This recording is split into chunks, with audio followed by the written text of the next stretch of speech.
साथ एफआईआईज और डीआईआईज का एक्शन कैसा रहा उस पर भी नजर डाल लेते हैं। याद रखिए शुक्रवार को केवल 1 घंटे का ट्रेडिंग सेशन था, तो यहाँ पर ज्यादा कुछ एक्शन नहीं दिखा। एफआईआईज ने 2012 करोड़ की बिकवाली की शुक्रवार करी, 212 करोड़ की बिकवाली की। वही डीआईआईज की बात करें तो 380 करोड़ की बिकवाली शुक्रवार के ट्रेडिंग सेशन में दिखी। लेकिन फिर भी अक्टूबर के पूरे महीने की बात करें तो 1 लाख करोड़ के शेयर्स फॉरेन इंस्टीट्यूशनल इन्वेस्टर्स ने बेचे और नवंबर के महीने में भी शुक्रवार को वो ट्रेंड कंटिन्यू होता हुआ नजर आया। लेकिन डिम्पी, आपसे पूछना चाहूंगी, एफआईआईज की बिकवाली अभी भी बरकरार है। आज के लिए आपकी क्या रणनीति होनी चाहिए और कौन से लेवल्स पर सभी को नजर रखनी चाहिए? देखिए आशीषा, एफआईआईज की बिकवाली तो है मार्केट्स के अंदर, लेकिन वो बिकवाली की भी अपनी एक मर्यादा होगी कि वो कितना बेचेंगे। 1 तारीख का अपडेट नहीं है भाव कॉपी के अकॉर्डिंग कि उनकी लॉन्ग शॉर्ट रेशियो क्या है, क्योंकि नंबर बहुत ही छोटा था, जैसे आपने भी देखा सिर्फ 200 करोड़ रुपए का, और मैक्सिमम नंबर फ्राइडे के अंदर 500 करोड़ रुपए तक का गया, वो भी ऑप्शंस का था। तो मैं इसको स्टैंड स्टिल मान लेता हूँ और मैं मानता हूँ कि जो फ्राइडे का इससे पहले का सेशन था उसके अंदर जो नंबर्स आए हैं मार्केट्स के अंदर, यानी कि थर्सडे को, वही स्टैंडर्ड नंबर्स हैं। वो स्टैंडर्ड नंबर्स क्या हैं? सिर्फ 22% की होल्डिंग रह गई है एफआईआईज की लॉन्ग साइड पे इंडिया में। तो उन्होंने अक्टूबर में जमकर बेचा, मैं बोलूँगा बेचना कम, वो वैल्यूएशन वाला हिस्सा थोड़ा ज़्यादा था, थोड़ा ओवर हीटेड था। मैंने कई बार अक्टूबर में भी आपको सामने बताया, जो एक्सट्रीम बुलिश लोग हैं ना मार्केट के अंदर, वो भी पैसा नहीं लगा पा रहे थे। द रीज़न इज बीइंग क्योंकि जब सितंबर से वो अक्टूबर होके आ रहे थे तब बहुत हैवी सीरीज थी। लेकिन इस पूरे अक्टूबर के अंदर अगर बहुत कुछ बुरा हुआ, मार्केट्स टूटे, कन्विक्शन टूटा, कॉन्फिडेंस गया, सेक्टरली चर्निंग हुई, वैल्यूएशन थोड़ा नीचे आया, तो अच्छी चीज़ ये हुई है कि मार्केट अब उस भाव पे आ चुका है जिस भाव पे आपको छोटे मोटे एक्सपेरिमेंट ज़रूर करने चाहिए। ये एक्सपेरिमेंट एफआईआईज की होल्डिंग के साथ ही मैं आपको करवा रहा हूँ, क्योंकि 22% की लॉन्ग हो चुकी है अभी, तो ये घटकर 20% तक जाती है। तो आप एवरेज मान लीजिए उतने ही पे ही आप खड़े हो। ये घटने को 10% पे भी जाएगी, बट एवरेज 20 की बनती है। जो हमारा हिस्टोरिकली बैक टेस्टिंग डाटा है वो ये कहता है कि जब 20 के आसपास की एफआईआईज की लॉन्ग होल्डिंग आ जाए, समझ लेना कि बॉटम ऑलमोस्ट बनने को है और एक पुल बैक के तौर पर आएगा। इसमें डिपेंड ये करता है कि एफआईआईज किस क्वांटम में, कितनी स्पीड में इंडिया मार्केट के अंदर वापस आके खरीदारी करते हैं, तो ये क्वांटम डिसाइड करेगा। हाँ, लेकिन मार्केट का बॉटम बन रहा है नियर टू 24,000, ये काफ़ी हद तक एफआईआईज के नंबर से देख के बताया जा सकता है। दूसरा बात, रिटेल के पास कितनी होल्डिंग है? रिटेल के पास करीब 66% के आसपास की होल्डिंग है। ये बताने के लिए अपने आप में सफिशिएंट है कि धीरे धीरे करके रिटेल अपना माल छोड़ेगा मार्केट के अंदर, क्योंकि आपको पता है बहुत सारे मार्केट के अंदर पार्टिसिपेंट ऐसे हैं, जैसे बाजार थोड़ा ऊपर जाएगा वो माल बेचते हैं, है ना, उनको बेचना भी होता है। तो क्योंकि फंसे हुए हैं, कोईयों का लिवरेज का ट्रिगर है, कईयों की कुछ प्रॉब्लम्स है, कईयों के कुछ प्रॉब्लम्स है, तो इसलिए मैं एक्सपेक्ट करता हूं कि एफआईआईज की होल्डिंग में थोड़ी बढ़ोतरी, रिटेल की होल्डिंग में थोड़ी कटौती होगी। इससे बाजार पक्का होगा और बाजार ऊपर चलेगा। ये कब होगा, किस रूप में होगा, कितनी जल्दी होगा, यह भी थोड़ा कहना जल्दबाजी है, बट इतना समझा जा सकता है कि मार्केट का नियर टू बॉटम तो हम खड़े हैं। ये बॉटम्स के लेवल्स में भी अभी आपके सामने क्रिएट बताऊंगा। दूसरा आता है डीआईआईज की होल्डिंग। उनकी होल्डिंग भी अच्छी हुई है, 44% हो चुकी है।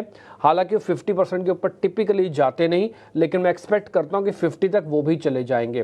तो 44% डीआईआईज, 66% रिटेल एंड 22% के आसपास एफआईआईज होल्डिंग है। इसमें कोई मेजर चेंजेस नहीं है। एक पॉइंट मैं ज़रूर यहाँ पे रखना चाहूँगा आशीषा, जो भी आपने स्टार्टिंग में यूएस इलेक्शंस के बारे में कहा, देखिए चाहे कमला हैरिस जीते चाहे डोनाल्ड ट्रंप जीते, दोनों का दोनों कम से कम भारत के फेवर में हैं।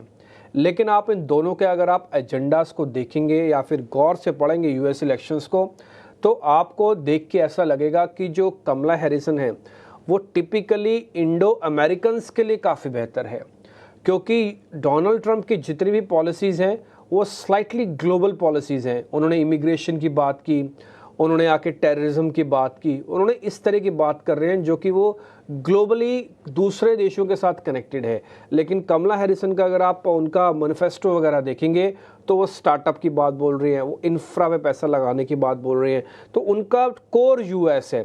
लेकिन डोनाल्ड ट्रंप की पॉलिसी कोर ग्लोबल पॉलिसीज़ है। तो इसलिए हालांकि अच्छी चीज़ है हम दोनों के लिए, हम हमारे देश के लिए, कि इन दोनों में कोई भी अगर जीते तो कम से कम भारत को नुकसान नहीं होगा। दूसरा पॉइंट, क्या मार्केट इस पर डिस्काउंटिंग करके चल रहा है? देखिए मार्केट अभी तक ये डिस्काउंट कर चल रहा है कि डोनाल्ड ट्रंप जीतेंगे। ये यूएस के एग्जिट पोल्स या यूएस की जो एनालिसिस है उसके बेसिस पर है। हम सब ने, किसी ने भी जाकर नहीं देखा कि यूएस में क्या हो रहा है, लेकिन जो रिपोर्ट्स आ रही हैं, जो मीडिया कवरेज वहाँ पे हुआ है, उस हिसाब से लग रहा है कि डोनाल्ड ट्रंप सॉर्ट ऑफ जीत सकते हैं। अगर जीतते हैं तो ये बात सच है कि इमिग्रेशन को लेकर थोड़ी बहुत सख्ती हो सकती है, लेकिन ये बात भी सच है कि भारत के इमिग्रेशन फैसिलिटीज़ को लेकर शायद कोई प्रॉब्लम आए। तो इसलिए आईटी, फार्मास्यूटिकल्स, ये दो मेन कोर सेक्टर हैं जो कि गढ़ है जिनका यूएस और इनसे बड़ा बिजनेस आता है। इन दोनों सेक्टर्स को कम से कम अगले 1 महीने के लिए आपको स्टैंड बाय मोड पे या नोटिस बोर्ड पे डालना पड़ेगा, क्योंकि इनमें जो भी पॉलिसी फ्रेमवर्क आएगा वो आपके लिए बहुत इंपॉर्टेंट हो जाएगा। तो ये 2 सेक्टर्स तो कम से कम ध्यान रखिएगा। तीसरा सेक्टर भी है जेम्स एंड ज्वेलरी का, लेकिन वो बहुत छोटा है। कहने को लेदर्स भी है, वो भी बहुत छोटा है। कहने को फूड ग्रेन्स भी है, वो भी बहुत छोटा है। लेकिन जो मेन सेक्टर्स जो डॉलर इनकम अपनी लेके आते हैं वो फार्मास्यूटिकल्स एंड आईटी हैं। यहाँ पर आपको गौर थोड़ा ज़्यादा रखना होगा। लेकिन मेरे को ऐसा लगता है कि जो टेलीविज़न रिपोर्ट्स कह रही हैं, शायद थोड़ा हो सकता है आगे चल के अचंभे वाला नंबर्स भी आ जाए। कोई बड़ी बात नहीं कि जो रिपोर्ट्स कह रही है शायद वो थोड़ा ग्राउंड चेक में कुछ और ही निकल के आए। ये हम आगे देखेंगे। अभी एक्सपर्ट से भी बातचीत करेंगे, हमने जोड़ा है अपने एक्सपर्ट्स को, तो वो आपके सामने अपनी बात रखेंगे। तो ये कुछ एफआईआईज और डीआईआईज के आंकड़ों पर नजर, और इसी के साथ अमेरिकन प्रेसिडेंशियल इलेक्शंस का इम्पैक्ट क्या दिखेगा भारतीय बाजारों पर, उस पर भी हमने चर्चा की। लेकिन डिम्पी, भारतीय बाजारों पर फिर से एक बार फोकस लाते हैं। और पिछले हफ्ते देखें तो इंडिया ने आउट परफॉर्म किया बाकी ग्लोबल मार्केट्स को। करीब आधे % की तेजी के साथ निफ्टी बंद होता हुआ नजर आया। इस हफ्ते के लिए बड़े ट्रिगर्स है ग्लोबल, लेकिन कौन से लेवल्स पर नजर रखनी चाहिए और रिटेल निवेशकों को ट्रेडिंग के लिहाज से क्या रणनीति बनानी चाहिए? ठीक है, वो आपके सामने बात रखते हैं। लेकिन अभी मैं जब यूएस इलेक्शंस के बारे में बोल रहा था, मेरे से कमला हैरिसन बोला गया। वो कमला हैरिस है और मैं इसको थोड़ा करेक्ट कर लेता हूँ। मेरे से मैं किसी और थॉट प्रोसेस में थे, मेरे से हैरिसन बोला गया।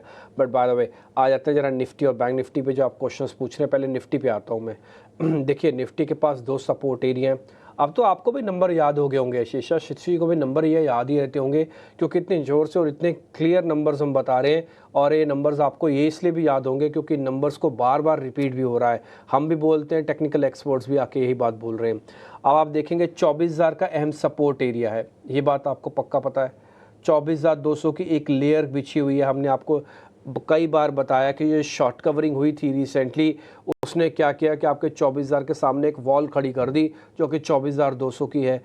फ्राइडे वाला सेशन जो कि ट्रेडिंग सेशन था, वहाँ से भी हम 24,200 से ऊपर आए। हालांकि स्पॉट में आए, फ्यूचर्स में नहीं आए। अगर आप फ्यूचर्स दिखाना चाहो तो लाल निशान में बंद हुए हैं। मैंने रीज़न आपको बताया था, क्योंकि सीरीज़ ट्रांसफ़र होके आई थी तो बहुत बड़ा प्रीमियम था। वो प्रीमियम शेड हुआ, कईयों में 30%, कईयों में 50% तक शेड हुआ। तो जब प्रीमियम कम होता है तो आप देखेंगे 82 पॉइंट का प्रीमियम है, ये 150 पॉइंट के प्रीमियम के साथ आया था। तो 70-80 पॉइंट तो वैसे ही साफ़ हो गए, जो आपके 99 पॉइंट से छोटा मोटा और पुल बैक आया ही नहीं। तो मार्केट में फ्यूचर्स फ्लैट बंद हुए हैं। फ्राइडे का सेशन फ्यूचर्स के लिए कोई काम का नहीं था। लेकिन फिर भी मैं ये पॉइंट बोलूँगा कि 24,200, 24,000 एक आम के लिए अहम सपोर्ट है। मैं इसके पीछे एफआईस का नंबर भी जोड़ रहा हूँ जो कि करीब 22% हो चुका है। मैं इसके पीछे एक पुट कॉल रेशियो का नंबर भी जोड़ देता हूँ आपके मार्केट के अंदर, आप उसको भी ध्यान रखिएगा। वो है 1.07 निफ्टी का। तो ये फेयर वैल्यू बताता है। एफआईस का नंबर 22%, ये बताता है कि मार्केट नियर टू बॉटम है। और ये बताता है 24,000 हमारे पैनिक बॉटम्स बने हुए हैं। 24,200 से हमने कई बार घूमे हैं, 2-3 बार। तो ये सारी चीज़ें इंडिकेट कर रही है कि मार्केट के अंदर एक छोटा पुल बैक आएगा। ये पुल बैक का कन्फर्मेशन तेज़ी में कब तब्दील होगा? जब ये 24,800 पार करेगा। लेकिन सर 24,800, 24,300 में तो 500 पॉइंट का फ़र्क है। इस 500 पॉइंट में क्या होगा? इस 500 पॉइंट में पुल बैक तो होगा, लेकिन वो डरा हुआ पुल बैक होगा। वो ऐसा पुल बैक होगा जिसके अंदर आपको लगेगा नहीं अभी हम वापस भी जा सकते हैं, लेकिन 24,800 एक बार कॉन्कर करने के बाद, पाने के बाद आपका ये डर काफ़ी हद तक कम हो जाएगा। फिर आपके पास मल्टीपल सपोर्ट्स आ जाएंगे, इसलिए होगा कम। कैसे कम होगा? फिर आपके लिए 24,500 सपोर्ट बन जाएगा, 700 सपोर्ट बन जाएगा, 400 सपोर्ट बन जाएगा। लेकिन टिल जब तक 24,800 नहीं आते, लैब ट्रेड करने में कोई बुराई नहीं है। एक दो छोटा मोटा, अगर चलिए मैं आपकी जगह होता, मैं बताता हूँ मैं क्या करता। अगर मैं आपकी जगह होता, जैसे 24,300 लिखा हुआ है, फ्यूचर्स में 325 के आसपास का रेट है, मैं एक लॉट ले लेता निफ्टी का। मैं अपना स्टॉप लॉस लगाता, अगर मेरे को बहुत ज़्यादा बड़ा खतरा नहीं लेना तो मैं 24,200 का स्टॉप लॉस लगा लेता फ्यूचर्स का ही।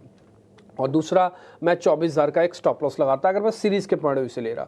मैं 10 लॉट में से कम अपने 1 से 2 लॉट जरूर सिस्टम में डालता, क्योंकि मेरे लिए अगर बहुत सारी चीज़ें ख़राब हैं तो बहुत सारी चीज़ अच्छी भी हुई हैं। तो ये पॉइंट्स मैं आपको अपने ही ट्रेडिंग एबिलिटी के अकॉर्डिंग मैं बता पा रहा हूँ। अगर आप चाहें तो अपना फैसला अपने वित्तीय सलाहकारों से पूछ के लें। क्या शॉर्ट करना बनता है यहाँ पे? बिल्कुल नहीं बनता। शॉर्ट ना कीजिएगा आप। अब शॉर्ट करने के दिन भी गए और शॉर्ट करके बहुत बड़ा पैसा नहीं बनेगा। अभी बनेगा जब हम 24,000 को ब्रेक करेंगे, तब हम सीधा ही 23,300-400 वाली रेंज में जाएंगे, जो कि 200 दिनों का एवरेज है। लेकिन टिल डेट तक ना कीजिएगा। मैं बड़े बड़े लेवल्स आपको इसलिए बता रहा हूँ क्योंकि सीरीज़ की शुरुआत हुई है। ये पूरा नवंबर सीरीज़ मेरे को लगता है अक्टूबर को भुलाने के लिए काम आ सकती है। अक्टूबर में आपको काफ़ी पेन हुआ, काफ़ी नीचे भी गया बाजार, हर पुल बैक में कमज़ोर पुल बैक बना, चल नहीं पाया मार्केट। लेकिन नवंबर अक्टूबर से बेहतर जाएगा, ये बात सच है।